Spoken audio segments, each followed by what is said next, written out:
Hey everyone, I'm here to shed some light on a socially relevant topic today. And I believe that this is something that most of us have struggled with at one point or the other.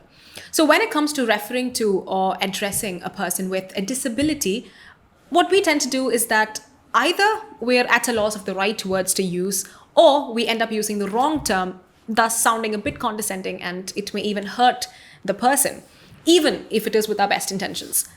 So, today, let's take a look at a few accepted terminologies for the same. So, the first point to bear in mind is that we should focus on the person and not the disability. So, instead of saying he or she is disabled, you can say he or she is a person with a disability.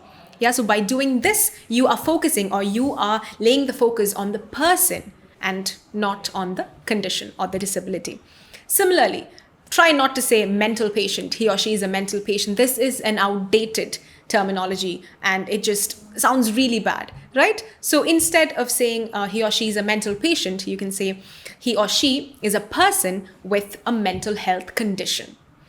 Instead of referring to people as dwarves or a dwarf, you can say is a person with restricted growth. Now, a substitute for the blind or deaf or dumb people can be a person with a hearing, speech, or a visual impairment.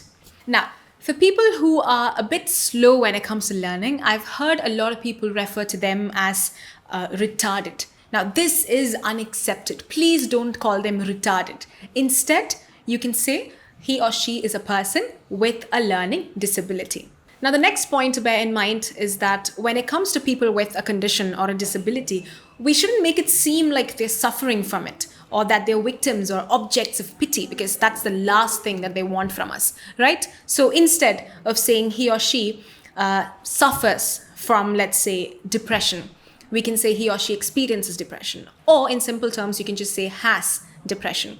Similarly, instead of saying that he or she is a victim of, let's say, dyslexia, you could simply say he is dyslexic or she is dyslexic. Or you can say this person has dyslexia.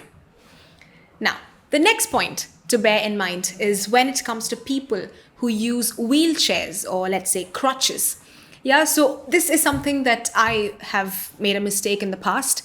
So I have said that this person is confined to a wheelchair. This is something that I've heard most people say.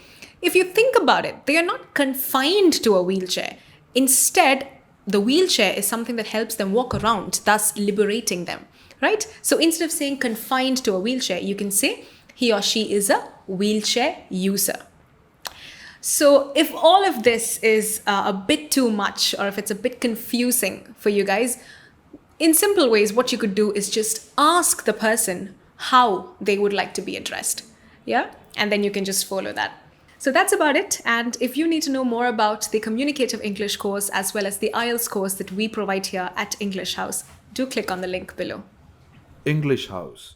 English at your fingertips.